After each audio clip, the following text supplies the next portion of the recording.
Hey guys, welcome back. Today we are going to talk about question types. We have 4 types of questions.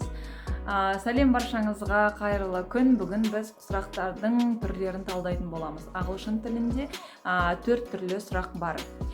Өткен сабақта да біз айтып өттік, special questions, general questions деген тақырыптарға біз тоқталып өткен болатынбыз. Енді бүгін біз соған толығырақ тоқталамыз.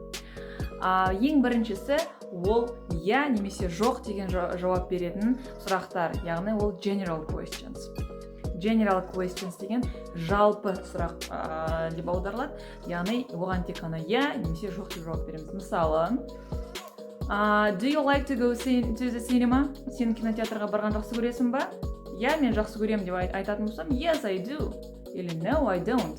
Көрдіңіздер ма? Мен yes немесе жоқ деген жауап беріп тұрмын. Оны мен ашып тұрған жоқпын дальше, келесі ол біз деген осы do'дан бастаймыз. Бірінші басталатын сұрақтар болуы мүмкін, немесе he, she, it, to be етістігінен басталуы мүмкін, яғни is it cold today? Бүгін дала салқын ба? Is it cold today? Yes, it is. Салқын. No, it is not. Жоқ, салқын емес. It is warm. Дальше уже өздеріңіз қаласаңыз жалғастыруға болады. Жоқ, салқын емес, дала жылы деп айта аламыз. The second type of question is special question. Яғни екіншісі ол арнайы сұрақ. WH-тан басталатын сұрақтар осы топқа жатады. Енді осы жерде мен қазір жерге тізімін қалдырып кетем. Қандай сөздер WH-тан басталады? Өздеріңіз де білетін шығарсыздар. What, where, when, why деген сияқты сөздерді. Мысалы, сенің есімің кім деген ең қарапайым сұрақты алайық. What is your name? Сенің есімің кім? Енді біз оған менің есімім деп айтпаймыз ғой, біз оған толық жауап береміз. My name is aigerim деп, или my name is Алия деп. Немесе сенің жасың нешеде? How old are you? How old деген сенің жасың деген сөз. Are you деген енді нешедесің деген сөз. Сенің жасың нешеде? Енді біз оған да жоқ деп айтпаймыз, толық жауап береміз. I am, мысалы, 16, I am 10 деп өзіміздің жасымызды айтамыз. Тағы да сұрақ, where are you from? Сен қайдансың? Мысалы, қай қаладансың, қай елденсің деп сұрағымыз келсе, where are you from деп сұраймыз. И жауабын айтамыз, I am from Kazakhstan. Немесе I am from Ақтөбе. I am from Атырау. И солай өзіміздің қай жерден екенімізді айтамыз. By the way, where are you from? Ал сіз қайдансыз? Сұрақтарыңыз, жауаптарын комментарийге жазып кетсеңіздер күшті болады. Және келесі, мысалы, why деген сөзбен құрайтын болсақ, мысалы, саған неге балмұздақ ұнайды деп сұрағымыз келсе, мысалы, why do you like ice cream? Сен неге балмұздақ жақсы көресің? I like ice cream because it is tasty. Мен балмұздақ жақсы көремін, себебі ол тәтті, Немесе why are you crying? Сен неге жылап жатырсың деп біреуден сұрағымыз келсе, айтамыз because I am sad. Себебі менің көңіл күйім жоқ деп айтамыз, Ал келесі сұрақтың түрі ол tag questions, яғни құйрығы бар сұрақтар. Ол сұрақтарға не жатады? Біз солай емес пе деп сұраймыз ғой кейде, мысалы, сен студентсің ғой, осы солай ма деп сұрағымыз келген кезде ағылшынша оны қалай айтамыз?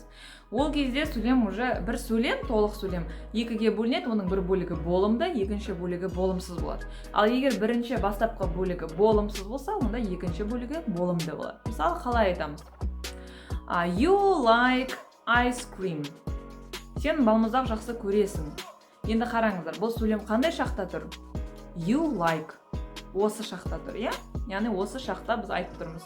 Сен жалпы балмұздақ жақсы көресің ғой деген сөйлемді, Енді бұл жер present simple осы шақта тұрғасын, екінші бөлігін осы шақтың болымсыз формасына қоямыз, Болымсыздық сөйлемді шығару үшін қандай біз сөз қолданамыз? Әрине not, Енді бұл present simple болғасын, оның көмекші сөзі do немесе does. Сондықтан you болғасын біз do-ді қолданамыз. Сонда біз қалай шығарамыз? You like ice cream, don't you? Қараңыз, бірінші бөлігі болымды, екіншісі болымсыз болып тұр. You like ice cream, don't you? Немесе he likes ice cream. Ол балмұздақты ұнатады.